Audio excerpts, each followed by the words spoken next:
문재인 대통령이 어제 2020년 최저임금 10,000원 공약을 지키지 못하게 됐다면서 사과했습니다. 후폭풍이 계속되고 있는 최저임금 인상 논란, 최진봉 성공회대 교수 그리고 최영일 시사평론가와 이야기 나눠보겠습니다. 두 분 어서 오십시오. 안녕하세요. 안녕하세요.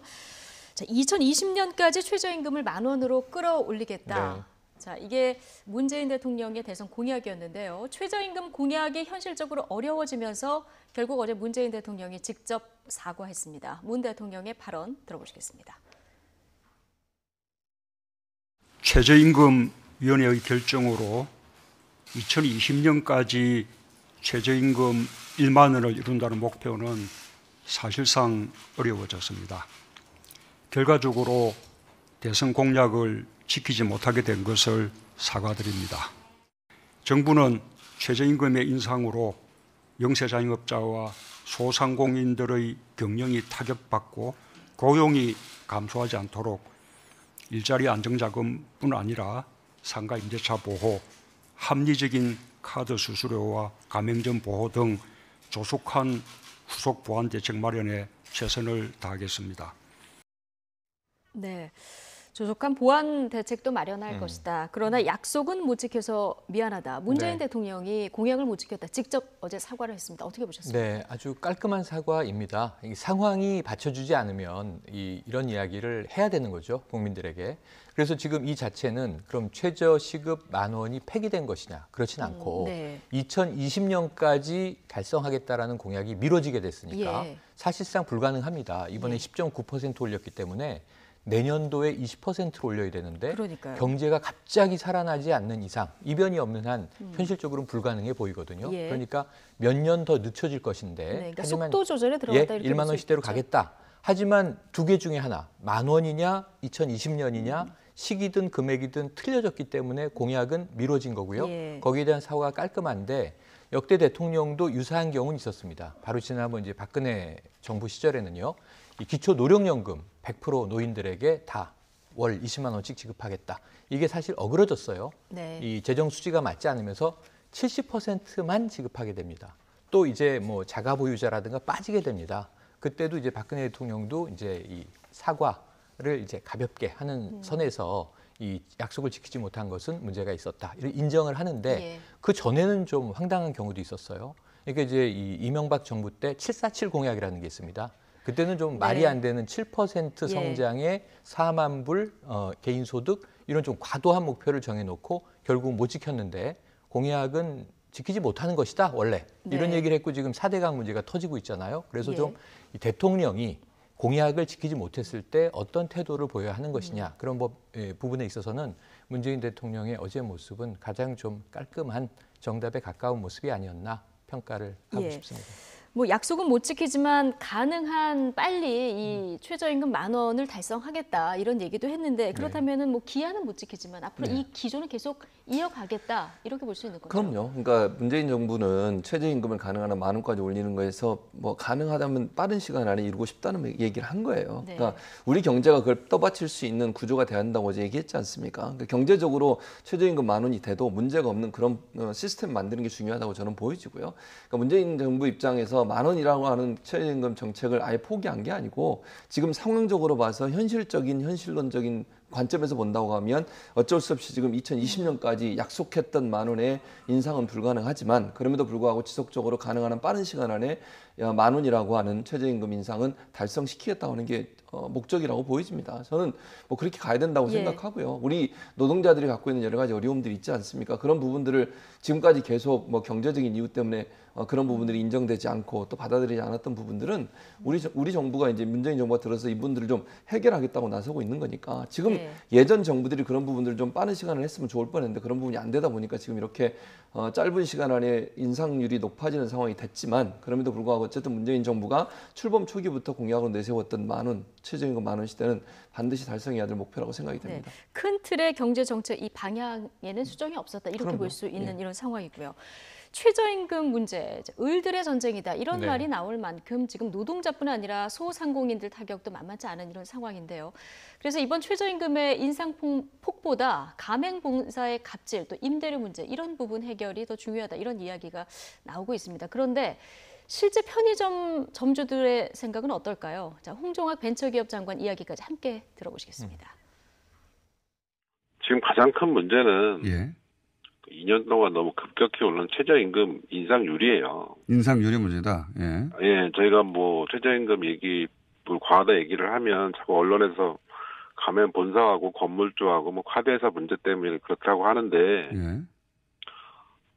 최소한 가맹 본사하고 건물주는 저희가 그 동의하고 사인을 한 거거든요. 그렇게 하겠다고. 예. 최저임금은 저희가 동의하고 사인한 적이 없어요. 이렇게 많은 인상률을 저희가 동의한 적이 없거든요. 이제 저희 생각에는 지난 몇 년간 조금씩 더 올랐으면 지금 이렇게 급격하게 안 오를 건데 예. 이게 이제 그 밀린 거가 한꺼번에 올라가다 보니까 예. 이제 예년에 비해 현장에서- 인상률이 높은 건 맞고요. 그죠? 네네 그렇습니다. 그러니까 현장에서 느끼는 이게 갑자기 비용이 늘어나니 그것에 대해서 이제 굉장히 부담을 느끼시는 거고요. 근데 그 이전에 사실 상황이 그렇게 좋지 않았거든요. 우리 편의점들도 그렇고 우리 자영업자들이 전반적으로 상황이 좋지 않았고요. 하겠다. 저희가 할 수 있는 최대한을 서민 경제에 돈이 돌게 하겠다. 그런 대책을 앞으로도 계속 내놓을 생각입니다. 알겠습니다. 네, 먼저 편의점 가맹점 협회 회원분 얘기를 좀 보면 사실 지금까지 이제 불공정 거래 부분을 빨리 고쳐야 된다 이런 지적들이 나왔는데 물론 그 중요하지만 가맹 본사하고 건물주는 그래도 네. 내가 사인해서 계약을 한 건데 네, 최저임금은 사인도 안 했다 이렇게 급격히 올리는 거 문제가 있다 이 네. 부분도 주목해달라 이런 얘기를 그렇죠. 좀 하고 그러니까 있는 것 같아요. 한 분의 저는 이 개인적인 입장이라고 예. 생각을 해요. 그러니까 모두 다의 문제가 아니에요. 지금 제가 만약에 편의점주였던가 아니면은 뭐 가게를 경영하고 있는 소상공인이라면 사실은 이 계산을 해보면 종합적으로 계산을 하죠. 그렇죠. 한 달 결산을 해서 매출이 얼마가 났고 이 중에서 임대료가 비중이 크죠, 당연히. 프랜차이즈의 경우에는 이렇게 많이 로열티를 띄어가네 하는 이제 부분에서 또 화가 날 거고요. 그리고 사람은 안 쓸 수 없는데 임금이 올라서 지난해 대비로 또 올해는 이만큼 임금을 줘야 하는데 내년에는 10%쯤을 더 줘야 되는구나. 예. 이런 계산을 해보시면 차 떼고 포 떼고 보면은 내가 가져가는 이익이 없는 게 문제잖아요, 결국은. 그렇죠. 장사하는 점주도 먹고 살아야 되고 또 돈을 벌어야 되는데 말이죠. 그래서 이 중에 가장 문제가 뭡니까? 그럼 어떤 분은 임대료가 제일 문제예요. 예. 어떤 분은 인건비가 제일 문제예요. 어떤 분은 본사가 횡포예요. 이건 다 네. 다양할 수 있어요. 그래서 우리가 이 다른 것들은 사인을 내가 했기 때문에 동의한 것이다. 하지만 그 동의는 수평적인 동의일까요? 라는 게 우리의 또 질문이거든요. 그렇죠. 그러니까 슈퍼갑이 그렇게 안 하면은 그 간판을 못 달게 할 텐데요. 심지어는 그 간판을 달게 하고도 그러면 바로 옆에 경쟁 사업자에게 또 이 로열티를 허가할 때 사인 받았습니까? 안 받았거든요. 그것은 그 사람과 계약한 것이고 당신은 당신과 나와 계약한 것이니 250m 이내에 똑같은 편의점이 또 생기든 말든 예. 신경 쓰지 마라 그러면 거기에는 또 이 점주분은 울분을 안 터뜨리겠습니까? 그런 네. 갈등이 많은 거죠. 그래서 저는 저런 입장도 있을 수는 있다. 하지만 또 다른 입장도 있을 수 있는데 편의점주를 우리가 생각하는 입장에서는 매우 복잡한 구조 속에서 다양하게 그의 이익을 떼어가는 문제들이 있다. 근데 이것이 종업원이 그 이익을 가져간다고 생각을 하면 정말 을과 병의 전쟁이 되는 예. 거예요. 하지만 이것도 아까 홍종학 벤처 중소기업부 장관이 이야기한 것처럼 우려는 있다. 너무 급격히 올랐기 때문에 인건비의 예. 비중도 타격이 된다. 하지만 우리가 이 편의점주들을 살려내기 위해서는 조금 더 복합적이고 종합적인 접근이 필요한데 예. 지금 보면은 이 정부는 국회 탓을 하고요. 국회는 정부 탓을 하고요. 인건비가 핵심이다. 임대료가 핵심이다. 전 이 싸움을 하면 안 된다고 봅니다. 같이 풀어줘야죠. 국회는 국회가 입법으로 풀 거 풀고 정부는 정부가 그럼 이제 인상률을 속도 조절을 해야만 한다면 해서 풀고 지금 예. 속도 조절은 들어간 거로 보여지거든요. 그러면은 서로 남 탓을 하기보다는 함께 민생을 살리기 위한 협치를 해야 되는데 아직은 그 수준에 도달하지 못해서 어찌 보면 편의점주들을 비롯한 소상공인들 그리고 아르바이트나 지금 최저시급의 선상에 있는 노동자들과의 싸움을 부추기는 양상은 이건 정말 비생산적이다 이런 생각을 합니다. 그러니까요. 자영업자들 어려움 이게 이제 종합적인 비용으로 다 따져서 종합적으로 판단을 네. 해야 될 문제인데 서로 지금 내 탓할 때는 아니다 네. 이런 지적을 해주셨습니다. 근데 조금 전에 말씀해 주셨지만 홍종학 장관도 조금 너무 급격하게 올랐다 이런 지적을 했고요. 네. 어제 이주열 한은 총재하고 김동연 부총리 만나지 않았습니까? 네. 이게 하반기 경제 운영에 부담이 될 수 있다. 그래서 역시 정부 내에서도 좀 속도 조절이 필요하다. 이런 얘기는 계속 지속적으로 나오고 있습니다. 그렇죠. 그래서 사실은 이제 어제 최저임금에 대해서 대통령이 사과를 하신 거죠. 예. 속도 조절이 필요하다는 현실론적 부분을 얘기하신 거라고 저는 봐요. 그러니까 우리가 정말 빠른 시간에 만원을 올렸으면 좋겠지만 그것이 경제 상황이 떠받쳐주지 못하기 때문에 그렇게 급격하게 인상을 했을 경우에 경제 부담이 된다는 부분이 일정 부분 작용한 거 아니겠습니까? 네. 그런 현실론이 대통령의 사업까지 이어졌다고 저는 보고요. 다만 이제 아까 가맹점주 그 대표라는 분, 이분이 그 인터뷰하신 내용 중에 본인들이 뭐 건물 문제나 건물주나 카드 회사 문제는 사인했다고 이렇게 얘기를 하시는데 예. 뭐 그분 개인의 생각으로 저는 생각을 해요. 왜냐하면 그렇다고 하면 가맹점주들 본사하고 가맹본사하고 가맹점주들 사인이 평등하게 이루어지는 저는 그렇게 보지 예. 않거든요. 엄청나게 많은 불공정이 있다고 저는 봐요. 그러니까 대기업이나 아니면 가맹 본사들 같은 경우에는 손해를 절대로 보지 않습니다. 실제 손해 보는 사람들이 누구 편의점 하는 분들, 또 프랜차이즈 해가지고 가맹점 얻은 분들, 의뢰 입장에서 항상 손해 보는 그런 계약을 하잖아요. 그런데 그런 잘못된 계약으로 저는 보는데 그런 잘못된 계약을 사인했으니까 괜찮고 뭐 최저임금 같은 경우 본인들이 나간 뒤에 공익위원들하고 일부 뭐 근로자 측 위원들만 앉아가지고 사인했으니까 본인들이 사인하시니까 문제가 없다 이렇게 얘기하시면 이 본질 자체가 흐려진다고 저는 봐요. 그러니까 임대차 보호법 같은 경우도 지금 국회에서 통과가 안 되고 있는 거잖아요. 그러니까요. 그리고 예. 지금 뭐 예를 들면 그 재정이나 아니면 그 예를 들면 판촉 이런 것들도요 본사에서 가맹점들한테 떠넘기는 경우 많아요. 물건도 막 떠넘기잖아요. 필요 없이 뭐 그 인테리어도 바꾸라 그러고 예. 이런 잘못된 관행들을 바로 잡으면 돈을 줄일 수 있는 부분이 저는 예. 있다고 봐요 충분히. 이 최저임금 올린 것만큼 그렇죠. 또 줄일 수 있는. 예. 그러면 부분이 을과 있다. 을이 싸우는 게 아니잖아요. 지금 예. 갑과 을이 싸워야 되는데 을과 을이 싸우게 되는 구조가 되니까 이거는 가맹점 본사라든지 아니면 프랜차이즈 본사 같은 경우는 뒷짐 지고 그냥 가만히 있는 거예요. 자기들은 손해 볼 예. 일 없으니까. 카드 회사도 마찬가지입니다. 지금 요즘 이제 전부 카드를 갖고 다니다 보니까 10,000원 이하의 돈도 카드로 결제를 하고 거기 수수료는 똑같이 떼가잖아요. 지금 이런 부분들을 손질을 하면 일정 부분 이제 소상공인이나 아니면 자영업자들한테 돌아올 수 있는 이익이 있을 수 있다고 저는 봐요. 그런 부분도 함께 고려를 해야지 최저임금이 모든 일의 뭐 원인이다 이렇게 얘기를 예. 해버리면 을과 을의 전쟁으로 가서 이거는 풀리지 않는다고 봅니다. 예.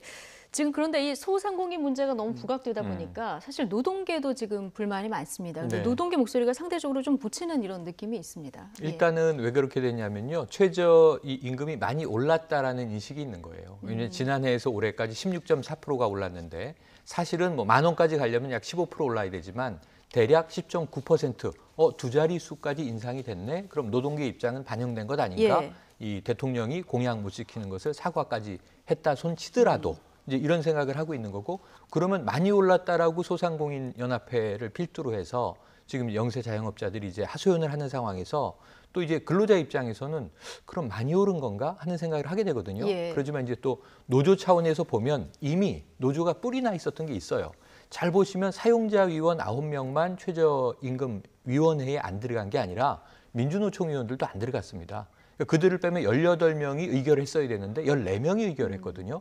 그럼 노동자 위원 일부는 왜 빠졌느냐 하면 민주노총은 그 전에 이미 이 최저임금 그 산입 범위 확대를 여야가 통과시켜 버렸잖아요. 그렇죠. 그렇다면 예. 이게 최저임금 인상 효과가 없다. 심지어는 동결 수준인 사람도 있다. 실제로는 10% 올린다고 하지만 이 일부 노동자들은 2% 인상밖에 그 혜택을 못 누린다. 네. 그러니까 이것은 지금 어찌 보면은 표면적인 쇼에 불과하다라고 볼멘소리하는 이제 근로자 집단이 그렇죠. 있단 말이죠. 그러니까 이런 내용까지 감안을 한다면 지금 누구도 다 만족하지 못하는 선의 문제가 터져 있는데 많이 오른다고 한쪽에서는 하소연, 한쪽에는 두 자릿수 올렸다고 하지만 실제로는 난 2%밖에 안 없다. 올랐어 하소연. 예. 그럼 그 사이 정부가 껴있는 상황인데 이 중재는 저는 정말 이 누가 와도 하기 어려운 중재이다라는 생각인데 결국은 전 하나예요. 수치로 답을 낼 수가 없어요.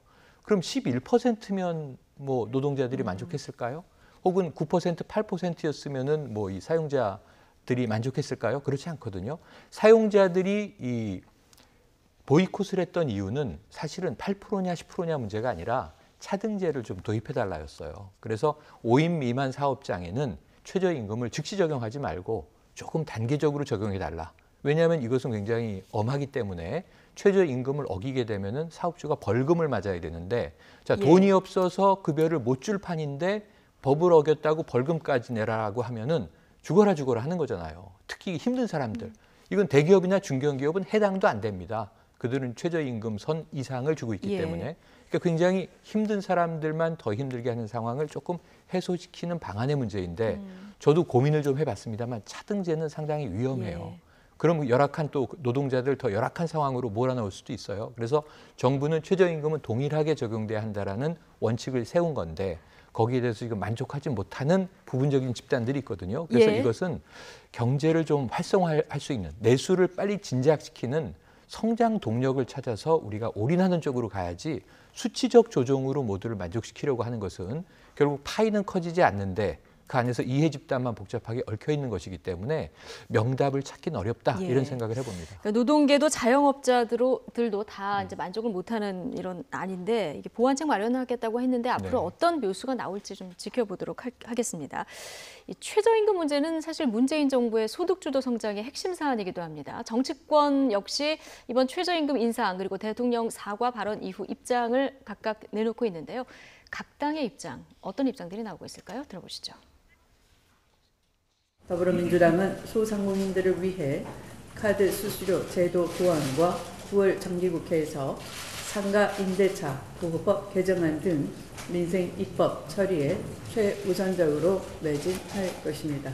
1% 카드 수수료 인하한다 하더라도 이게 134만 원밖에 안 됩니다. 근데 5인 5명이 근무하는 회사의 인건비를 16.4% 올렸을 때 월 17만 1,000원 정도가 부담이 되거든요. 영업을 10년간 정도는 안정적으로 해야 되겠다. 예. 그리고 급격한 임대료 인상 같은 경우는 억제해야 되겠다 이런 것이지 근본적으로 인건비에 대해서 영향을 주는 것은 아주 미미하기 때문에 교육수당이 이제 거의 우리나라만 있는 제도인데 이걸 포함하면 10,000원이 넘습니다 실제로는요. 그래서 이런 수준의 최저임금은 지금 미국이나 일본보다 더 높은 상태입니다. 이건 뭐 거의 아주 시장을 파괴해 놓은 상태입니다. 사실은 저희는 동결해야 된다 이렇게 생각하고요. 을과 병의 싸움의 구도를 이렇게 몰아가서는 안 된다는 겁니다. 지금 그 영세 소상공인들 겪고 있는 문제가요. 최저임금 인상 문제가 아니라는 거예요. 예. 소상공인들께서도 최저임금이 너무 높다 이렇게 말씀하신 게 아니라 최저임금 올려주고 싶어도 돈이 없다 이거 아닙니까? 네, 지금 정의당 윤소아 의원의 얘기는 뭐 을들의 네. 이 전쟁으로 몰고 가서는 안 된다 이런 얘기 저 앞서 이제 많이 했고요. 여당은 국회에서 잠자는 법안 빨리 통과시키도록 하겠다 이런 네. 입장인데 지금 보수 야당에서는 문재인 정부의 소득주도 성장 이거 기조를 아예 폐기해야 되는 거 아니냐 이런 지적을 계속 하고 있거든요. 이 네. 부분은 어떻게 보십니까? 저는 그렇게 생각하지 않아요. 무슨 말이냐면 소득주도 성장이 마치 소득주도 성장의 뭐 문제가 최저임금이 있는 것처럼 얘기하는 건 저는 잘못됐다고 봅니다. 네. 소득주도 성장이 물론 최저임금도 거기 한 부분입니다. 다시 말씀드리면 그러니까 돈을 많이 벌도록 만들어줘서 소비가 더 활성화되고 그것이 결국 경제 발전의 밑거름이 되도록 만들겠다는 게 소득주도 성장이잖아요. 그럼 그게 최저임금의 모든 원인입니까? 예를 들면 소득주도 성장이라고 하는 건 재정 문제, 복지 문제, 주거 문제 이런 문제가 복합적으로 영향을 미치는 겁니다. 그 최저임금도 그중에 하나라고 볼 수는 있겠죠. 왜냐하면 기본적으로 일반 국민들이 돈을 많이 벌게 되면 그 돈을 가지고 돈을 쓰게 될 거 아니겠습니까? 그렇게 되면 결국은 소득이 높아지면 경제 발전에 도움이 된다고 하는 것이 기본적인 관점이고 개념인 건데 그 개념 자체의 문제점을 마치 최저임금이 문제가 되는 것처럼 얘기해서 그걸 포기하라고 얘기하는 거잖아요. 예. 그럼 국민들의 삶의 질을 높이려고 하는 주도적인 어떤 영향력 아니면 방향성에 대해서 부정하고 있는 거 아니겠습니까? 그게 뭐가 잘못됐습니까? 저는 그렇게 생각하지 않거든요. 예. 그러니까 정부가 추진하려고 하는 것은 국민들의 소득을 높여주는 방안들을 최대한 찾아서 그 소득이 기반이 돼서 경제 발전의 어떤 밑거름이 되게 하자고 하는 것이 소득주도 성장의 기본적인 개념입니다. 그런데 지금 최저임금 올리니까 그러니까 소득주도 성장을 강조하다 보니까 최저임금을 올리는 것이고 그러다 보니까 경제가 어려워져서 도리어 어려워졌다 이렇게 지금 주장을 하고 예. 있는데 아까도 말씀드렸지만 마치 소득주도 성장의 실패 원인을 예를 들면 지금 현재 최저임금의 문제로만 보는 것은 한쪽 면만 보는 거라고 저는 봐요.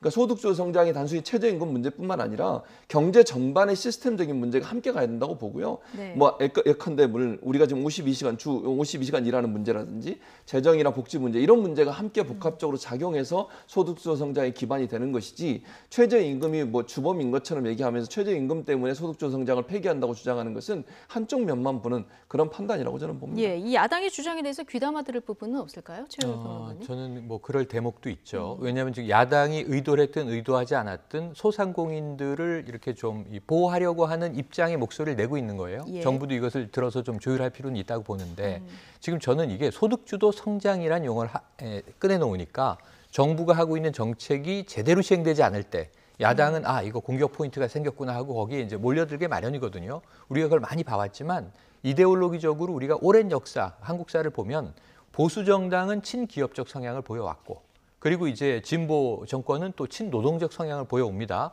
그런데 문제는 참 희한한 게 우리가 진보 정권이라고 불러도 노동자들은 만족하지 않아요. 왜냐하면 이게 균형을 잡으려다 보면은 모두를 다 만족시킬 수는 없는 거예요. 그러다면은 지금 최근에 인도에 순방 갔던 문재인 대통령이 이재용 삼성 부회장을 제2공장 준공식에서 만났을 때 자, 친기업 행보냐 아니냐 이 얘기를 가지고 또 한참 논란을 벌였거든요. 이 정부는 어쩔 수 없습니다. 친기업, 친노동을 같이 가야죠. 그러면 반기업적 정권이 있었습니까? 없습니다. 반노동 정권은 간혹 있었습니다. 노동 탄압 정권들이 있어 왔죠, 역사적으로. 그래서 이런 문제를 문재인 정부가 균형을 잡는데 핵심 축은 전 누구를 보냐 하면 김동연 경제부총리에게 하반기 경제의 모든 키가 있다. 그래서 그가 하는 이야기들을 최대한 대통령이 경청하고 받아주고 있는데 첫 번째로는 최저임금 속도 조절론이에요. KDI 보고서로도 벌써 상반기에 한번 나왔던 적이 있고 그리고 문재인 대통령이 이미 이 최저임금 올리는 문제에 대해서 좀 고민이 있습니다라는 이야기를 김동연 부총리가 했을 때 문재인 대통령이 오더를 한 게 있어요. 혁신 경제를 챙겨달라. 혁신 성장을 챙겨달라 이 얘기를 했거든요. 문재인 정부의 기조는 이 문재인 정부여서가 문제가 아니라 모든 정부가 추진할 것이 경제의 토대는 공정해야 한다. 거기서 이 소득주도 성장을 이뤄야 한다. 또 하나는 혁신 성장을 해야 한다거든요. 혁신 성장이 없어요 지금. 왜냐하면 그게 경제 활성화에 동력이 안 보인다는 지점이거든요. 여기에 문 대통령도 아마 하반기에 집중할 것 같고 그리고 이 김동연 경제부총리가 총대를 메고 가장 최전선에서 뛰어주지 않겠는가 하는 기대를 좀 가지고 있는데 4차 산업혁명 얘기를 굉장히 많이 했고 남북 정상회담 할 때 북한 시장이 튈 것인가, 인도는 우리의 시장인가, 싱가포르는 새로운 시장인가. 근데 뭔가 거기서 교역과 실제로 거래가 일어나야 되거든요. 이것들이 좀 만들어지기를 기대해 봅니다. 혁신 성장 부분을 앞으로 좀 더 챙겨야 될 필요가 있다. 이런 지적을 해주셨습니다. 그런데 최근 지방선거 이후에 문재인 대통령과 그 여당 지지율이 조금씩 빠지고 있는 이런 상황이거든요. 이런 어떤 악화된 경제 지표라든가 이 최저임금 문제 이런 경제 부분이 좀 영향이 있다고 봐야 될까요? 그런 부분이 영향을 미쳤을 가능성이 있어요. 왜냐하면 지금 이제 최저임금 문제는 어느 정부든 힘들어요. 왜냐하면 양쪽으로부터 다 공격을 받는 상황이 되다 보니까 중간지대에서 이게 서로 의견을 맞추기가 상당히 힘든 거죠. 그러니까 더불어민주당을 떠받들고 있는 어떤 지지층이라고 하는 건 노동자 계층이나 아니면 진보적 성향의 분들 아니겠습니까? 그런 분들이 실망감이 좀 작용했을 거라고 봐요, 저는. 그리고 기본적으로 이제 최저임금 문제도 정부가 이번에 발표를 했습니다만 그런 여러 가지 상황들을 봤을 때 도리어 선명하게 그 최저임금에서 강력한 목소리를 내고 있는 정의당 쪽으로 일부가 빠져나갔을 가능성이 저는 있다고 봅니다. 지금 앞서 그 정당 지지율을 보면은 더불어민주당도 조금 빠지고 한국당도 조금 빠졌는데 어디로 갔나 봤더니 정의당 쪽으로 들어갔죠. 지금 3주 연속 그렇습니다. 정의당이 갖고 있는 색깔이라고 하는 건 명확하잖아요. 컬러 자체가 어디에 흔들리지 않아요. 그러니까 명확하게 본인들이 주장하는 주장을 강력하게 주장하는 그런 모습. 그게 결국은 이제 노동자 계층 같은 경우도 정의당 같은 걸 믿을 만한 정당이라고 보는 것 같고 대한정당으로 보는 것 같아요. 그러니까 더불어민주당은 이제 여당이 되면서 여러 가지 조율해야 되는 입장이 돼버렸잖아요. 야당일 때야 본인들의 색깔을 좀 더 강하게 주장해도 문제가 없지만 이게 이제 조정자적 역할을 해야 되는 여당이 된 이상 한쪽 의견을 강하게 주장하기가 어려운 상황이 돼요. 그러면 선명하게 어떤 주장을 내세우는 분들 같은 경우에는 본인의 주장을 대변해 줄 수 있는 정당을 찾을 텐데 지금 5개 5개 정당인 거예요. 5개 정당 중에 가장 선명하게 본인들의 의사를 대신 대변해 줄 수 있는 정당을 정의당으로 선택했고 그 선택이 결국은 지지율의 상승의 원인이 되고 있지 않나 이런 생각이 듭니다. 네, 어쨌든 정부도 여당도 뭔가 이 악화되는 경제 지표에 대한 대답을 찾아야 이제 지지율도 또 오를 수 있을 것이다. 역으로 해석하면 이렇게 해석할 수도 있을 것 같습니다. 자, 이번에는 기무사 특별수사단 오늘 이제 공식 출범했는데 이 얘기를 좀 나눠보도록 하겠습니다. 오늘 문건 작성에 관여한 기무사 요원들 소환이 되는데 이게 처음 소환이 이제 되는 거죠? 첫 소환입니다. 우리가 그럼 피의자 신분은 아니고. 피의자 신분은 아닙니다. 이제 참고인 신분이고요. 참고인으로 처음엔 조사죠. 조사를 하다가 혐의점이 나오면 수사 단계로 넘어가고 그러다가 명확한 이제 혐의가 확인이 되면 이제 참고인은 피의자로 전환될 수 있습니다. 그리고 이제 기소될 텐데 어쨌든 지금 이제 시간이 얼마나 걸릴지 모르겠어요. 이게 특검처럼 이제 작동하는 방식은 아니지만 그래도 좀 조기에 빠른 결정들이 나와야 되는데 핵심 관련자들은 지금 아직 소환되려면 시간이 더 걸릴 것 같고요. 지금 내가 이 문건을 작성했다 이렇게 아예 자백을 하다시피 한 조현천 전 기무사령관은 미국에 있습니다. 예. 그러니까 이제 언제 들어올지 이쪽에서 저 요청도 예. 보내고 조율을 하겠습니다만 본인이 안 들어오면 또 하세월 되는 거거든요. 그렇죠. 그렇게 되면 먼저 조사해야 될 사람들이 한민구 전 국방장관도 있고요. 예. 이러한 또 김관진 전 국방장관도 있고요. 당시에 이제 이 문건을 보았거나 뭐 여기에 개입했거나 한 수뇌부가 있습니다. 그런데 예. 지금은 일단은 이제 좀 요원이라고 이야기를 하면 기무사령부 내에 여기에 이제 참여했던 이제 장교들을 이제 대상으로 하는 것 같고요. 우선은 이 문건 작성을 직접 한 사람들이 당연히 있을 테니까 여기서부터 이제 기초적인 조사와 수사를 시작할 텐데 아무래도 저는 걱정이 됩니다. 지금 대통령은 어제 사실 특별 이 수사단이 개시하는 날 또 다른 목소리를 내셨단 말이에요. 모든 문건을 다 청와대로 제출하라. 예. 이거는 송영무 국방장관을 통해서 네. 이 기무사령부만이 아니에요. 지금 이제 특별수사단의 우선 타겟은 기무사령부인데 지금 청와대는 훨씬 더 전선을 넓혀놨어요. 수도방위사령부도 있죠. 육군본부도 있죠. 여기다가 또 특전사령부도 있죠. 국방부도 있죠. 이렇게 되다 보니까 어찌 보면은 이 특별수사단이 지금 수사해 나가는 과정이라든가 속도에 예. 상당히 좀 이제 실망감이 생길 수도 있겠다라는 우려도 좀 듭니다. 예, 어쨌든 특별수사단 수사는 이제 시작이 됐고요. 앞으로 문건 작성을 누가 지시를 했느냐, 그리고 뭐 어떻게 작성이 되느냐 이런 부분들을 이제 네. 밝혀야 되는데 지금 앞서 말씀하신 사람들 이제 앞으로 불러서 조사를 해야 될 텐데 지금 민간인 신분인 사람들이 많지 그렇죠. 않습니까? 이러면은 이제 민간 검찰에서도 소환 조사가 있을 수밖에 없는 상황이 그래야죠. 될 거고요. 지금 보면은 현직에 있는 사람은 소강원 기무사 예. 참모장이요. 네, 참모장 맞습니다. 가장 좀 이른 시간 내에 소환되지 않을까 이런 생각은 드는데요. 그렇죠. 주도적 역할을 했다고 봐요. 그러니까 참모장으로 근무했었잖아요. 참모장으로 근무하고 있죠. 그래서 실제 이 조현천 조 전 사령관과 함께 예. 이 문건의 작성에 깊숙이 개입한 사람으로 알려지고 있습니다.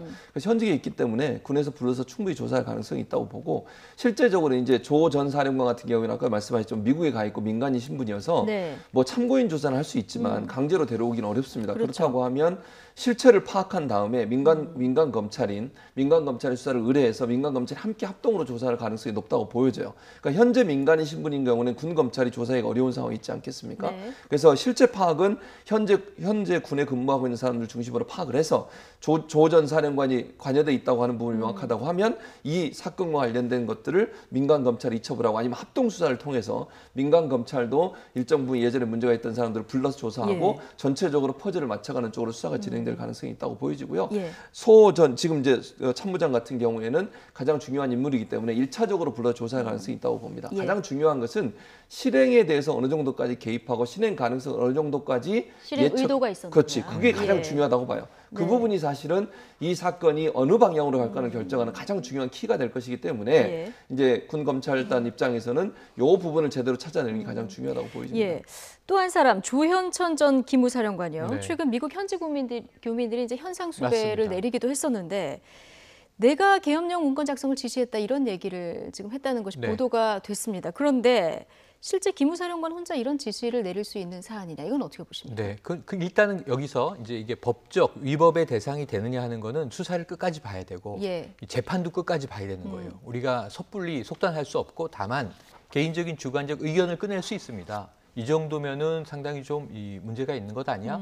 혹은 뭐 비상시국을 예상해서 이런 시나리오 정도를 또 낼 수도 있는 거 아니야? 지금 이 양쪽으로 팽팽하잖아요. 자, 그렇다고 보면 그래도 전 다수 국민들은 뭔가 이상하다. 왜 이상하냐면 이상한 점이 있는 겁니다. 기무사령부는 계엄이나 위수령에 대한 권한이 없는 사령부예요.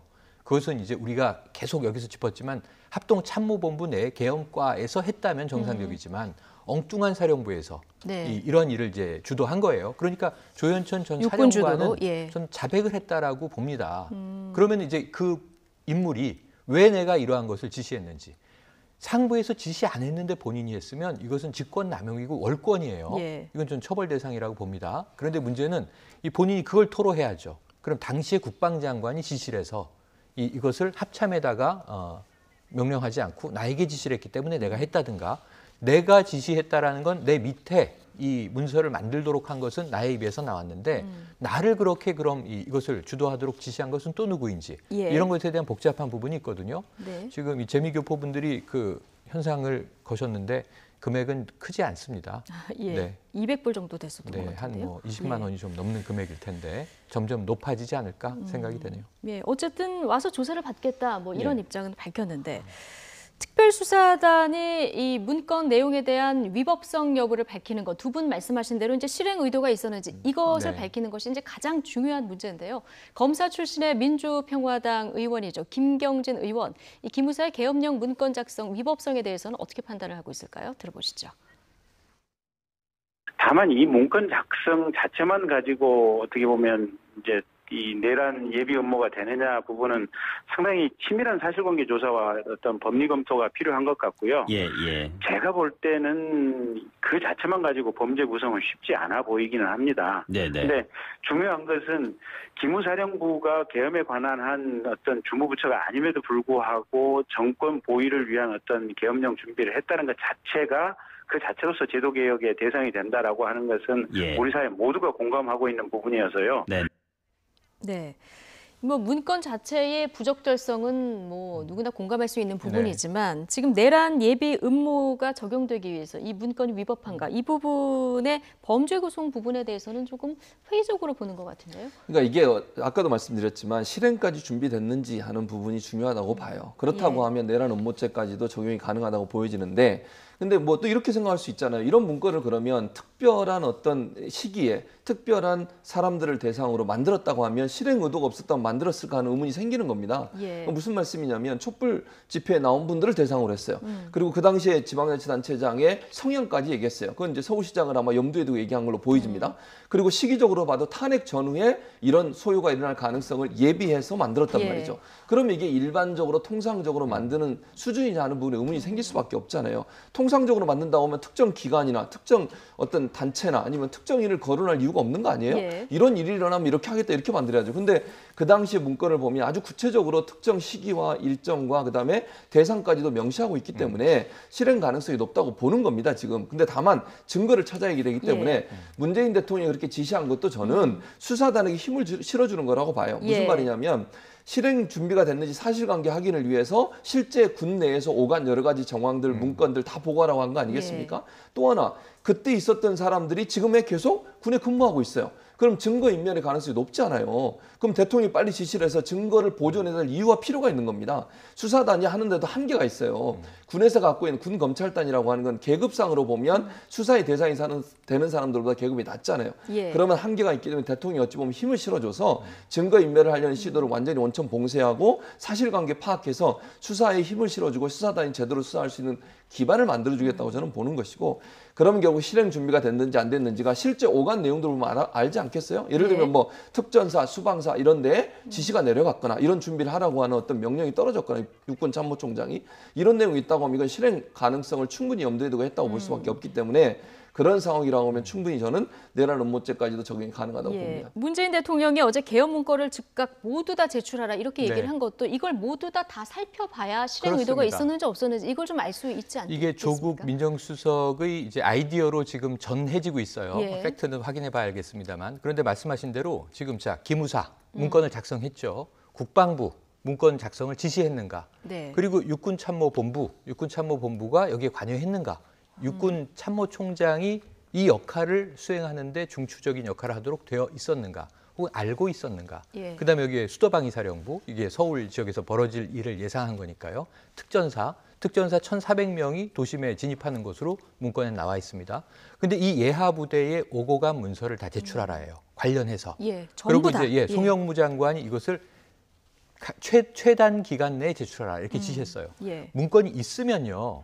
기무사에서 이 문건을 만들고 이렇게 그냥 이런 계획도 세워 놓았습니다 한 게 아니라 만약에 예하 부대와 다른 관련 부대에 이것을 공유했다면 실행의 가능성은 매우 높아지는 거거든요.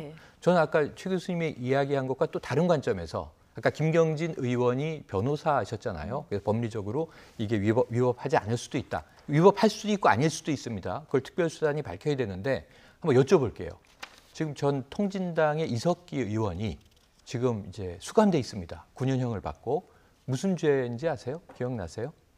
당시에 내란 음모였어요. 네. 내란 음모는 이제 무죄가 됐습니다. 마지막에 내란 선동으로 9년을 받았어요. 그 내란 선동의 내용은 뭐냐면 200명의 경기도당 이 회원들을 모아놓고 강연을 한 거죠. 그런데 이제 그때 국정원이 집요하게 아로라는 조직이 있다. 그러고 내란 계획이 있었다. 그래서 내란 음모죄가 성립한다라고 주장을 했는데 무죄가 됐습니다만 그때 요건이 3개입니다. 자, 음모에 조직이 있느냐? 군은 강력한 조직이 있잖아요. 계획이 있었느냐? 문건이 있잖아요. 문건이 계획 아닙니까? 3번째로 실행 의지가 있었느냐? 이게 확인되면요, 이건 큰일 나는 얘기가 되는 겁니다. 예. 기무사 내에서 그냥 아이디어로 세웠던 시나리오가 아니라 각 군의 수뇌부가 공조하고 있었다는 게 확인되는 거거든요. 예. 그런 면에서 저는 지금 이제 청와대에서 결국 예하부대까지 모든 문건을 즉시 제출하라. 여기에 모든 방점이 있다고 보고요. 특별수사단이 제가 아까 우려라고 말씀드렸는데 지금 보세요. 아까 소강원 소장입니다. 투스타. 지금 공군 대령이 불러다 놓고 어디까지 조사할 수 있을까요? 나는 모르네. 이렇게 이야기하면 어디까지 수사할 수 있을까요? 좀 우리가 냉정하게 지켜볼 문제로 봅니다. 예, 이건 수사 상황을 조금 더 지켜보기로 하고요. 지금 문건이 공개된 부분과 관련해서도 조금 논란인데 이게 송영무 장관이 한 4개월 동안 침묵한 부분을 두고 정무적 판단이었다는 거 하나와 문건은 이제 비공개가 원칙이다 이런 얘기를 하지 않았습니까? 맞습니다. 그런데 이 문건이 민주당 이철희 의원에 의해서 공개가 되지 않았습니까? 그렇죠. 이 부분은 어떻게 봐야 될까요? 그러니까 이철희 의원이 어디서 그걸 입수를 했는지는 정확히 밝히지 않고 있는 상황이에요. 근데 이제 설이 흐르고 있는 거죠. 설은 결국 국방부 송영무 국방장관이 흘렸다 이런 얘기도 있고 그런데 그건 이제 명확한 사실관계가 확인이 안 됐기 때문에 우리가 단정적으로 얘기할 수 있는 상황은 아니라고 봅니다. 그러니까 다만 이제 저는 이렇게 생각해요. 문제가 되고 내부 고발자가 됐든 어떤 형태로든 이게 사회적으로 문제가 되고 우리가 봤을 때 문제가 있는 문건이라고 하면 당연히 공개한다고 저는 생각을 합니다. 예. 그게 비밀이라고 대입이니까 공개하면 안 된다 이렇게 얘기하면 저는 안 된다고 봐요. 그러니까 그러면 군이나 어떤 조직, 국가 조직이 법령에도 어긋나고 사회적으로 논란이 되고 문제가 될 수 있는 일을 해도 대입이니까 공개하면 안 된다 이렇게 얘기해버리면 우리 사회 공개하면 안 된다는 게 아니라 국방부에서 공개한 것이 아니라 이제 그건 비공개가 원칙이라서 그렇죠. 공개를 못했다고 했는데 지금 의원에 의해서 공개가 나왔죠. 그러니까 이제 그렇죠. 그러니까 다른 데서 입수를 해서 공개를 했기 때문에 국방부가 직접적으로 공개할 수 없는 부분을 공개를 한 거 아니겠습니까? 왜냐하면 국방부 입장에서는 군을 관리하고 또는 통제한다는 표현을 쓸 수 있겠죠. 통제하고 있는 집단이기 때문에 본인들의 문제에 대해서 대비로 취급되는 부분을 밝힐 수 없는 부분이 있어서 얘기하지 못했다는 것이고 다만 이제 이철희 의원은 어떤 형태로 입수가 됐던 입수가 된 걸 가지고 문제를 삼으면 저는 안 된다고 봐요. 왜냐하면 이게 내부 고발자들 같은 경우에는 문제가 되는 내용을 발견했을 때 그 조직의 청렴성을 위해서 그걸 외부로 유출할 수 있는 거 아니겠습니까? 근데 그걸 문제 삼아버리면 내부 고발자가 설 수 있는 자리가 없어요. 그러면 어떻게 비리나 문제가 있는 부분들이 밝혀질 수 있겠습니까? 그러니까 그런 부분들은 일정 부분 공익제보자 보호법을 통해서 보호를 해야 되는 것이고 저는 이런 상황에서 이게 유출되는 과정이 문제라고 얘기해서 그걸 조사하겠다 이렇게 얘기해버리면요. 앞으로 그러면 내부에서 어떤 문제가 발생해서 그걸 얘기할 수 있는 사람이 누가 있겠습니까? 그런 상황에서 본다고 하면 정말 문제가 없는 내용을 비밀인데 유출하거나 이러면 문제가 되는 거지만 문제가 있는 내용이 있어서 사회적으로 논란이 되는 내용들을 유출하는 과정을 그 과정을 문제 삼아가지고 이 자체를 처벌한다고 하면 공익제보자가 설 자리가 없다 이렇게 생각이 됩니다. 본질은 문건의 내용인 것이지 이 공개의 과정 자체가 중요한 건 아니다 이런 얘기를 좀 해주셨습니다. 자 그런데 하태경 바른미래당 의원 군 인권센터에 대한 문제점도 지적했습니다. 어떤 내용인지 들어보시죠. 최근 기무사가 쿠데타 모의를 했다. 그게 괴담이다. 괴담의 출발지가 군인권센터인데요. 제가 볼 때는 군인권센터가 아니라 군괴담센터입니다. 계엄 발령 시 서울 시내 병력 추가 투입 배치도라는 건데요. 탱크 200여 대, 장갑차 550대가 이 서울에 진주를 한다, 배치가 된다. 그런 계획을 기무사가 짰다. 너무 심하게 과장을 한 겁니다. 군의 계획은 크게 개념 계획과 작전 계획으로 나뉩니다. 근데 기무사 그 문건은 개념 계획이에요. 그리고 개념 계획에서 작전 계획으로 가는 승인을 못 받은 문건이에요. 작전 계획으로 둔갑을 시킨 겁니다. 왜냐하면 작전 계획은 실전 배치 계획이기 때문에 배치되는 것처럼 단정적으로 발표를 한 겁니다. 기무사 문건 원문에 보면 그러니까 어느 지역은 어느 부대가 담당하는 이런 내용만 나와 있지 여기에 바로 탱크나 장갑차를 배치한다는 배치 계획은 없습니다. 네. 지금 그러니까 개념 계획을 작전 계획으로 둔갑시켜서 좀 과장해서 발표를 했다. 네. 이런 내용인 것 같은데요. 네네. 하태경 의원의 이런 주장에 대해서는 어떻게 보십니까? 지금 이 군의 방식으로 설명한 건 맞아요. 예. 그래서 청와대가 모든 문건을 예하부대까지 포함해서 제출하라고 한 거예요. 이건 맥이 예. 통하는 거예요. 뭐냐면 개념 계획이었다면 기무사만 저 문건을 가지고 있고 알고 있고 국방부 장관에게 보고했는데 그런 건 필요 없어. 묵살된 이 개념 계획으로 끝난 거면 그건 그냥 폐지가 돼 있는 겁니다. 세웠었지만 승인받지 못한 계획. 그런데 예하부대에 여기서 오간 통신상에 공유돼 있었다면 아까 제가 말씀드린 실행 의지 상당히 이게 전개돼 있었다. 그럼 개념 계획이 아니라 작전 계획 수준으로 내려왔다라는 걸 확인할 수 있는 거죠. 예. 그래서 이 문건은 기무사 안에만 있었을까? 아니면 관련돼 있는 여기서 적시된 부대에 자 유사시에는 이렇게 동원해야 돼. 예. 병력 몇 명, 그리고 장비 몇 명 알고 있지. 이게 확인된 상황이라면 실행 전 단계예요. 여기서부터 큰일 나는 겁니다. 그러면 하태경 의원이 이야기한 내용에서 더 진행이 됐다고 보는 거죠. 그리고 군인권센터가 과도하게 얘기했는지 아니면 정말 들은 얘기만 정확하게 전달했는지는 수사에서 밝혀져야 되는데 저는 조금 주목하는 게 이철희 의원은 풀 버전의 문건이 아니라 예. 문건에 이런 계획이 있었다더라 하고 이제 공개를 했고요. 동시에 군인권센터가 얘기할 때는 제보자에 따르면 이렇게 나왔어요. 예. 그럼 아까 어디서 문서가 유출됐을까? 문서가 발이 달려서 걸어 나간 게 아니라 누군가 전해줬을 거 아닙니까? 예. 군인권센터든 이철희 의원실이든 그 누구는 국방부 내에 누구인가? 기무사 내에 누구인가? 군내에 누구인가? 지금 아까 최 교수님이 말씀하신 내부 고발자가 있다는 전제예요. 그를 지금 보호해야 되는 거고 보호하겠죠. 하지만 또 적정 시점에는 그가 진술을 해야 되겠죠. 나는 네. 왜 이 문건을 어떻게 입수하여 어떤 경위로 군인권센터와 여당 의원에게 제공했다라고 하는 얘기를 또는 이걸 송영무 국방장관이 알았다, 묵인했다, 시켰다, 반대했다. 뭐가 나와야 되잖아요. 예. 그렇지 않기 때문에 지금 국방부 장관의 입장과 청와대 입장이 모호한 겁니다. 김의겸 대변인이 저는 회색지대라고 표현한 것에 대해서 좀 주목을 하고 싶습니다. 예, 어쨌든 기무사는 뭐 댓글 관련해서도 대대적인 압수수색이 있었기 때문에 문건이 어떻게 나왔는지 좀 이제 앞으로 조사 과정에서 그렇습니다. 밝혀질 얘기고요. 얘기하신 대로 이 기무사 문건과 관련해서 송영무 국방부 장관의 청와대 보고 논란 이게 지금 또 다른 쟁점입니다. 청와대와 국방부의 설명이 여전히 회색지대로 남아 있는데요. 4월 30일 청와대에서는 어떤 일이 있었던 걸까요? 장민정 앵커가 정리해봤습니다. 기무사 계엄령 검토 문건의 늑장 대응 파장이 여기까지 왔습니다. 3월에 문제의 문건을 보고받고 4월에 이미 청와대에 알렸다는 국방부와 사안의 심각성을 인지하기엔 설명이 미흡했다는 청와대. 송영무 장관의 보고가 부실했던 건지 청와대가 안이하게 흘려들은 건지 진실 게임 양상으로 번질 기세입니다. 4월 30일 청와대와 국방부 사이 회의가 하나 열렸습니다. 주제는 기무사 개혁 방안. 송영무 국방부 장관은 물론 임종석 대통령 비서실장과 조국 민정수석도 참석했는데요. 이 자리에서 송 장관은 과거 정권의 기무사 정치 개입 사례의 하나로 계엄령 문건의 존재를 처음으로 언급했습니다. 단 문제의 문건을 제출하지는 않았습니다. 장관은 과거 정부 시설 기무사의 정치 개입 사례 중 하나로 촛불 집회 관련 계엄을 검토한 문건의 존재와 내용의 문제점을 간략히 언급했습니다. 청와대는 송 장관의 설명이 미흡했다고 보고 있습니다. 정식 보고도 아니었고 해당 문건을 기무사의 정치 개입 여러 사례 가운데 하나로 언급한 수준이어서 참석자들이 주의를 기울일 정도가 아니었다는 겁니다. 그래서 지난 11일 청와대는 송영무 장관의 보고 여부를 칼로 두부 자르듯 딱 잘라 말할 수 없다.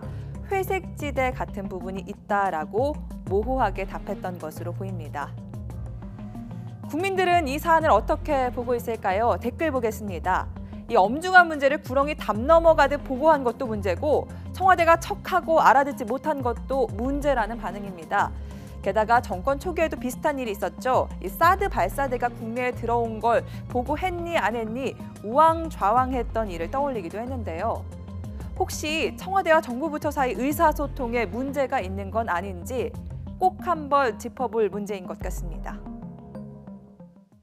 네, 정리를 하고 보니까 왜 회색지대를 언급을 했는지 좀 알 것도 네. 같은데 지금 이렇게 들어보면 뭔가 언급은 있었던 것 같은데요. 네, 이게 그렇죠. 임종석 실장과하고 조국 민정수석의 판단 미스 책임이 더 큰 걸까요? 아니면 송영무 국방부 장관의 어떤 부실 보고 책임이 더 큰 걸까요? 말만 들어가지고는 판단이 잘 안 서요. 예. 무슨 말이냐면 지금 국방부 대변인의 말을 들으면 간략하게 설명했다 이렇게 돼 있어요. 그러니까 과거 정부에서 계엄 관련 등을 검토한 문건이 있다라고 간략하게 설명했다. 이렇게만 지금 논평을 했거든요. 발표를 했는데 이게 간략하게 말로 표현하고 그다음에 문서로는 보고하지 않았다고 얘기하고 있고 그럼 이걸 받았을 때 그 상황에서 그 두 사람 예를 들면 뭐 비서실장이나 민정수석이 과연 이걸 심각하게 받았냐 하는 부분인데 본인들 말에 의하면 심각하게 보지 않았다는 거 아니겠습니까? 그냥 과거에 계엄령 관련된 검토가 과거 정권에서 계엄령 관련 검토가 있었다 정도로만 이해했다고 하는데 이건 두 사람 양측 다에게 뭐 또 조사를 해봐야겠습니다만 문제가 있다고 봐요. 그러니까 송영무 국방장관이 이 문제를 별로 그렇게 심각하게 생각하지 않았을 가능성이 있어요. 문서도 가져오지 않았고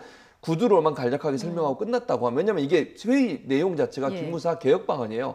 그럼 기무사 관련된 보고를 해야 되겠는데 여러 보고를 하지 않았겠어요? 하나만 보고하지는 않았겠죠. 그중에 하나의 언급으로 계엄령 관련된 검토를 한 것이 있다. 이 정도로 보고가 끝나버렸다고 하면 보고를 받는 입장이나 회의하는 입장이 있는 사람들 입장에서는 문서도 없고 아무 서류도 없는 상태에서 말로 한 내용을 가지고 꼬치꼬치해서 물었을 가능성이 좀 낮다고 보거든요.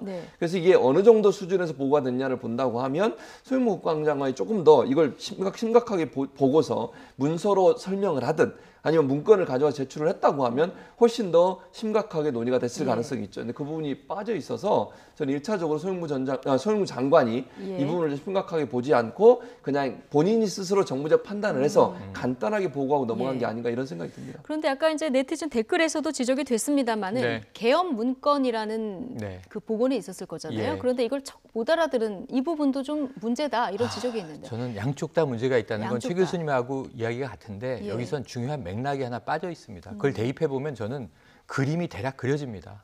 자, 3월 16일에 이 문건을 송영무 장관이 보고를 받아요. 처음으로 국방부 내에서 이런 문건이 기무사에 있었다. 3월 16일이 언제냐면요. 평창 동계 올림픽 패럴림픽 끝난 직후예요. 맞아요. 상당히 청와대는 그 올림픽 성과에 고무돼 있는 상황입니다. 그리고 북한의 특사도 왔다 갔죠. 개회식 때 김여정 왔다 갔죠. 폐회식 때 김영철 왔다 갔죠. 그러니까 지금 남북 관계에 지금 청와대는 다 올인하고 있을 때예요. 자, 그리고 나서 4월 30일에 회의를 하는데 이날이 언제냐면 4.27 판문점 남북 정상회담 하고 주말 보내고 월요일이에요. 아, 그렇군요. 이날 모였을 때 청와대 사람들이 지금 이 문건이 귀에 들어왔겠습니까? 저는 누구 하나는 이걸 챙겼어야 되는데 예를 들면 정의용 국가안보 실장이라든가 뭐 임종석 비서실장이라든가 실장들이 이 문건은 매우 당시에는 눈과 귀에 들어오지 않는 작은 부분이었을 것이다. 너무 남북 관계가 그물살을 타는데 말이죠. 자, 이 문건을 그래서 비공개로 쥐고 있습니다. 국방부가. 6월 28일에 이 문건이 청와대에 도착이 돼요. 왜? 6월 12일에 북미 정상회담이 싱가포르에서 있었죠. 청와대 싱가포르 보고 있죠. 6월 13일에 전국 지방선거 열렸죠. 지방선거 결과 보고 있죠. 정치 일정에 저는 이 문건은 계속 밀려왔다. 올 상반기는 청와대가 임종석 실장은 한 명이잖아요. 정의용 국가안보 실장 한 명이잖아요. 예를 들어 북을 보든 미를 보든 종합적인 상황실에서 상황 보고를 받겠지만 국방부 내의 문제는 송영무 국방장관이 일단 알아서 정리할 거야. 부처의 수장들이 있는 거 아닙니까? 그래서 그러다 보니 청와대는 이 문건을 3월, 4월, 6월에 중요하게 바라볼 수 있는 심리적 겨를이 없었다. 저는 이렇게 보여집니다. 그리고 이제 조금 편안하게 이제 상황 정리됐고 북미 관계도 문재인 대통령은 정상궤도에 올랐다고 표현하셨는데 속도는 안 나고 있잖아요. 더디게 가고 있잖아요. 그런 상황에서 이제 기무사 문건이 눈에 들어오는 시점이 된 거죠. 그래서 저는 볼만할 때 보게 된 것이고 그 누구도 일부러 이것을 뭉개거나 혹은 감추거나 보고 안 하거나 한 건 아닌데 보곤 했는데 들리지는 않았던 이 상황에는 뭐가 있냐면 한반도 평화 이 긴박한 상황이 이어져 온 것이다. 이렇게 저는 생각을 해봅니다. 남북 평화 모드 때문에 귀담아 들을 여건이 안 됐다. 양쪽 다 뭐 고의는 아니지만 조금씩 실책이 있었다. 이런 그러다 보니 정도로 지금 이해를 하면 암투설까지 나와버리게 된 거죠. 될 것 같습니다. 저희 남은 시간 동안 마지막으로 한국당 얘기를 좀 해볼 텐데요. 오늘 한국당이 비대위원장에 김병준 교수를 확정했습니다. 자, 비대위원장에 확정된 김병준 교수 어떤 인물일까요? 관련 영상 보고 이야기 나눠보겠습니다.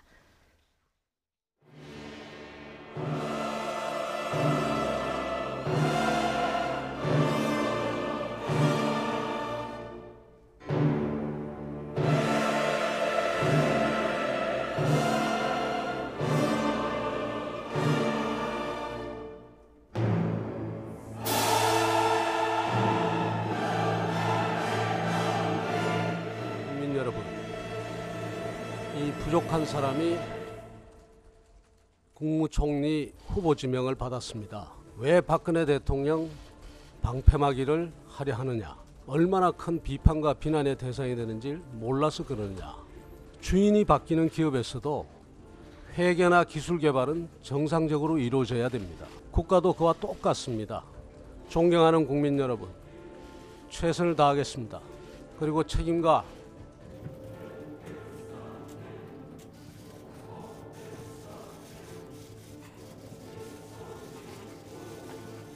역사적 소명을 다하겠습니다. 이 책임과 소명을 다하지 못하는 경우 결코 자리에서 연연하지 않겠습니다. 눈물 흘리신 것 봤는데요. 그 의미에 대해서 저도 왜 그랬는지 잘 모르겠습니다. 다만 참여정부에 참여하면서부터 아무래도 걱정이 많았겠죠. 우리 국가에 대한 걱정, 국정에 대한 걱정.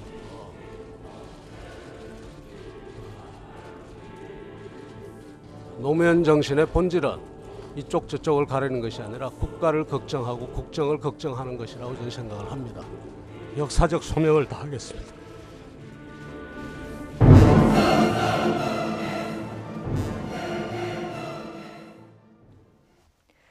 네, 나라 걱정에 눈물을 보인 김병준 전 부총리, 네. 지금 한국당 혁신 비대위원장에 이제 확정이 됐습니다. 예, 확정이 결의가 됐습니다. 네.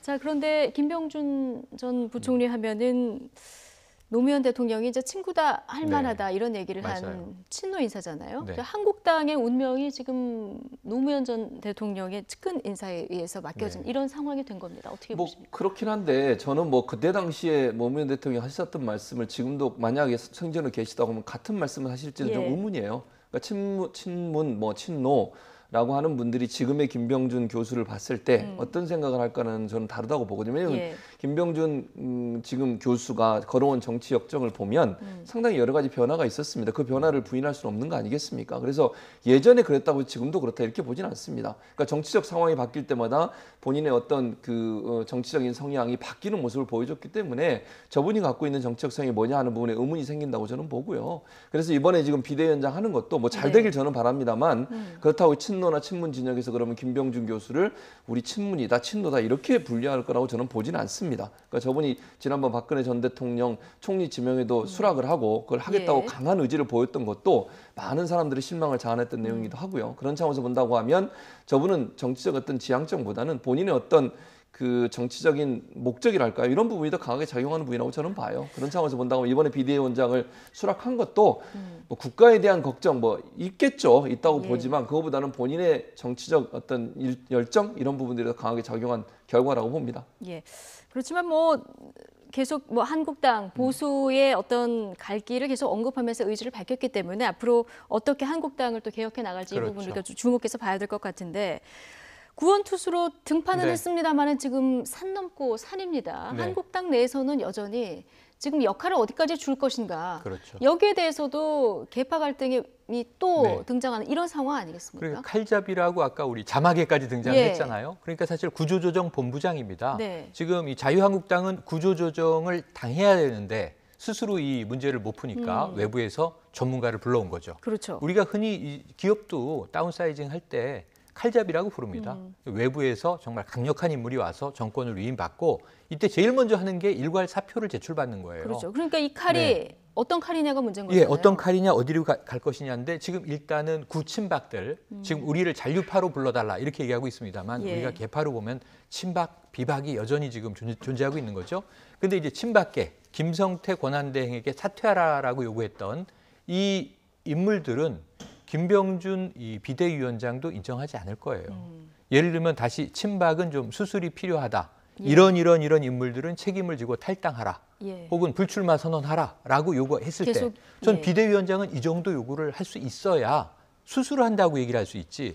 예전에 또 임명진 목사처럼, 예. 당시에 이제 서청원 의원하고 굉장히 이제 격돌을 했는데요. 이렇게 격돌하면서 비생산적으로 소진할 거라면 비대위도 또 잘 되기 어려울 것으로 보거든요. 그래서 리더십을 세웠는데 오늘 제가 오전에 전국위를 보면서 그래도 만장일치로 비대위원장을 결정하는구나. 이건 굉장히 의미 있게 봤는데 문제는 그럼 이 110여 명의 의원들이 다 나의 생사여탈권까지도 비대위원장에게 맡기겠소 하고 이 아래 정말 조아리느냐. 이러면 펠로우십이 생김으로써 리더가 이 힘을 쓸 수 있는 거고요. 밑에 따라주질 않으면 리더십이 아닙니다. 리더가 아닌 거죠. 그러니까 이 부분이 관건인데 지금 친박계 의원들은 우리 정식 당 대표 뽑을 때까지 수습하는 역할만 맞습니다. 줘야 한다. 이렇게 지금 주장을 하고 있는 맞습니다. 거죠. 그래서 조기 전당대회를 위한 관리형 비대위다. 이렇게 좀 규정을 하고 있고요. 그렇죠. 비박에서는 당 혁신과 쇄신 작업을 주도할 진짜 전권형 비대위가 된다. 이렇게 좀 충돌을 하고 있어요. 그래서 이게 쉽게 풀리지 않을 겁니다. 지금 비대위원장은 이제 결정이 됐지만 비대위 구성 문제, 그리고 비대위가 어느 정도까지 권한을 줄지 하는 문제를 가지고 또 싸울 겁니다. 두고 보십시오. 그러면 그런 상황이 되다 보면 김병준 교수가 어느 정도까지 역할을 할지는 참 의문이에요. 의문이고 저는 그렇게 생각합니다. 최영일 평론가 동의하는 것 중에 하나가 뭐냐면 정말 자유한국당이 살아나려면 정권형 비대위가 돼야 돼요. 김병준 교수 정권을 잡고 당을 쇄신할 수 있도록 권한을 줘야죠. 아니 적당히 불러다 놓고 얼굴 마담시키고 뭐 자기들 생사여탈권은 본인들이 계속 쥐고 있다고 얘기를 하면 이 비대위가 있을 이유가 없지 않겠습니까? 비대위라고 하면 정말 정권을 가지고서 완전히 쇄신할 수 있는 기반이 돼야 되는데 그런 역할을 김병준 교수에 주지 않을 거면 뭐하러 비대위원장을 세우겠습니까?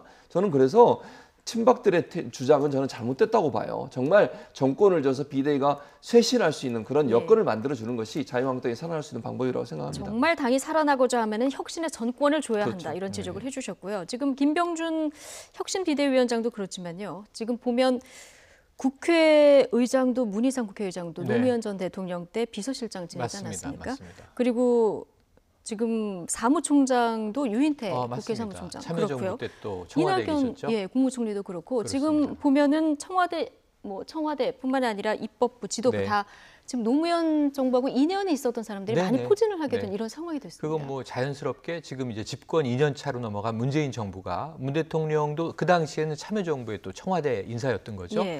그런 상황에서 이제는 국정 안정화를 도모해야 하기 때문에 앞부분에 우리가 경제 살려야 한다 얘기를 굉장히 강조를 했는데 이 실무적인 일에 올인을 하려면 이제 더 이상 정치인이나 아까 이제 뭐 허명을 가지고 일할 수 있는 사람들은 다 거품이 빠지고 걷어내게 된 거예요. 그래서 일해본 선수들을 전면 배치하고 투입했다.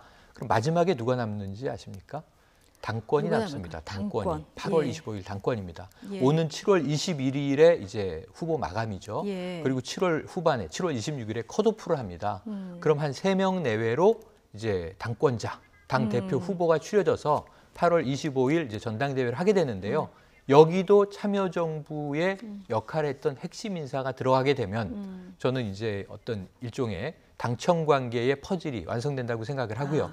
그렇지 않다면 또 다른 이제 이 시나리오가 펼쳐질 가능성이 있는데 지금 워낙 물밑에서 전투 중이라 지금 표방한 사람은 박범계 의원하고 김진표 의원 2분밖에 없거든요. 그러다 보니까 이제 과연 누가 출마할지 불출마할지 이해찬 전 총리가 나올지 안 나올지 이해찬 전 총리가 당권 잡는다고 생각해 보세요. 완벽하게 참여정부 인사들이 당청을 장악하게 되는 겁니다. 행정부와 입법부의 포진은 노예 남자들. 지금 여당인 민주당의 당권을 또 누가 가져가느냐 이 부분도 좀 주목해서 봐야 되겠군요. 오늘 얘기는 여기까지 듣겠습니다. 최진봉 성공회대 교수 그리고 최영일 시사평론가와 함께했습니다. 두 분 고맙습니다. 고맙습니다.